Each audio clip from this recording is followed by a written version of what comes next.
নমস্কার, আমি তিন্নি মৌলিক গুপ্ত দত্তগুপ্ত আর আমার চ্যানেল তিন্নি টকিজে আপনাদের সকলকে স্বাগত। ভারতের জাতীয় কংগ্রেসের সদস্য, তিনিই বর্তমানে লোকসভার দ্বাদশ বিরোধী দলনেতা এবং 2024 সালের জুন মাস থেকে উত্তরপ্রদেশের রায়বেরেলি লোকসভার তিনি দায়িত্ব সামলাচ্ছেন।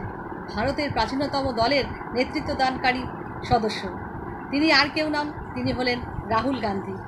বছরের পর বছর বিজেপির তিনি উপহাসের পাত্র হয়েছিলেন।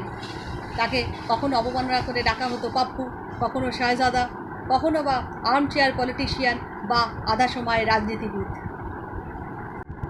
বিজেপি যখন ধর্মীয় ইস্যুকে হাতিয়ার করে প্রচার চালাচ্ছে, ভয় দেখিয়ে, কুসংস্কারকে চাপিয়ে বিভিন্ন হিংসা এবং বিদ্বেষের রাজনীতি করছে, অপরদিকে কংগ্রেস কিন্তু বেকারত্ব, মূল্যবৃদ্ধি, গণতন্ত্র, মুদ্রাস্ফীতি এবং সংবিধান রক্ষাসহ বিভিন্ন সমস্যা জনগণের সামনে তুলে ধরছে।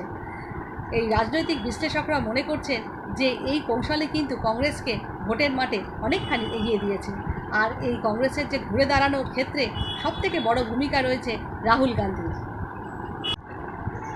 তাই তো ভারত জোড়ো যাত্রার মাধ্যমে দেশের মানুষের কাছে পৌঁছে তিনি বুঝিয়ে দিলেন যে এখনও কংগ্রেস সম্পর্কে কিন্তু মানুষের মনে গ্রহণযোগ্যতা ও ভালোবাসার জায়গা রয়েছে।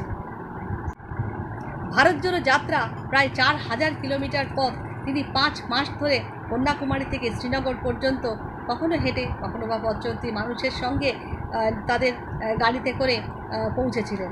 তো এই সময় তার যে কৃচ্ছ সাধন তাকে কিন্তু একটা অন্য মানুষে পরিণত করেছিল।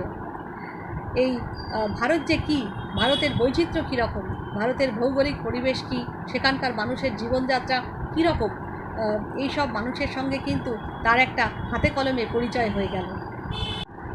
এই যাত্রা চলাকালীন তিনি ট্রাক চালক থেকে শিক্ষিত বেকার সব শ্রেণীর মানুষের সংস্পর্শে এসেছিলেন। ফুড ডেলিভারি বয় থেকে তিনি শুরু করে মোটর মেকানিক, লেদ মেকানিক, তাদের জানতে চেয়েছিলেন তাদের কাছে যে তাদের সুবিধা অসুবিধে কী, তাদের দুঃখ দুর্দশা কোথায়। আবার চাষিদের আখাড়ায় গিয়ে তাদের সঙ্গে হাঁটু জলে নেমে তিনি ধান বুনেছিলেন। আবার এই যাত্রা যখন হরিয়ানায় পৌঁছায় তখন কিন্তু সেখানকার কুস্তিগীরদের আখাড়ায় গিয়ে তাদেরকে আমন্ত্রণ জানিয়েছিলেন, তাদের সাথে একসাথে খেয়েছিলেন। খেয়ে তিনি বুঝিয়েছিলেন যে আমি তোমাদেরই লোক, তোমাদের সুখ দুঃখের কথা আমি ভাবি।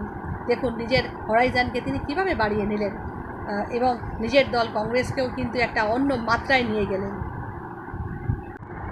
সব থেকে মজার কথা হলো যে এই যাত্রা যখন 7 থেকে 10 দিন মতো এগিয়েছে, মানে তামিলনাড়ু থেকে ধরুন কেরালা থেকে কর্ণাটকে ঢুকে পড়েছে, তখন কিন্তু বিজেপি পাপ্পু বলা বন্ধ করে দিল। বিজেপি বুঝতে পেরেছিল যে কংগ্রেসের এই সাফল্যের প্রধান কারণ হলো রাহুল ম্যাজিক। তিনি এখন পরিণত পোড় খাওয়া রাজনীতিবিদ। উত্তর পূর্ব ভারত থেকে পশ্চিম ভারত পর্যন্ত প্রায় 10,000 কিলোমিটার পথ পায়ে হেঁটে তিনি শুরু করেছিলেন ভারত জোড়ো ন্যায় যাত্রা।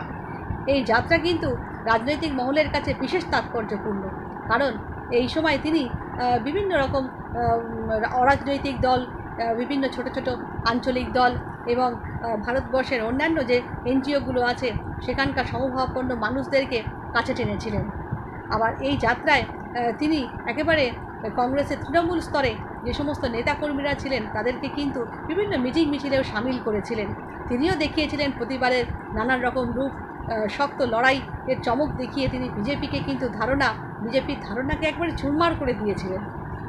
তাই তো বিজেপি অযোধ্যায় রাম মন্দির নির্মাণ করেও সেখানে কোনো জনগণের আস্থা না পেয়ে সেখান থেকেই খেলো রাম ধাক্কা। তবে এটাও ঠিক, রাহুল গান্ধীর অপরিণামদর্শিতায়, অদূরদর্শিতায় তিনি নিজেই ইন্ধন জুগিয়েছেন বিজেপিকে আক্রমণাত্মক হয়ে উঠতে। কারণ তিনি বারবার আগে নির্বাচনের সময় ছুটি কাটাতে বিদেশ চলে যেতেন। কোনো বিশ্লেষকের মতে তার মধ্যে সিরিয়াসনেসের যথেষ্ট অভাব ছিল, কারণ তিনি ক্ষমতায় থাকতেন অথচ দায়িত্ব নিতে চাইতেন না। আবার কিছু তার মন্তব্য ঘিরেও রাজনৈতিক মহলে যথেষ্ট জলঘোলাও হয়েছে। তবে যাই হোক, তার এই 2 যাত্রা তাকে কিন্তু পরিণত দক্ষ রাজনীতিবিদ গড়ে তুলেছে। এখন কিন্তু আমাদের দেশের প্রধানমন্ত্রী নরেন্দ্র মোদীর প্রধান প্রতিদ্বন্দ্বী হলেন এই রাহুল গান্ধী। আসন্ন লোকসভা নির্বাচনের আগে তিনি অনেক নেতাকেই তার দল থেকে ছেঁটে ফেলেছেন।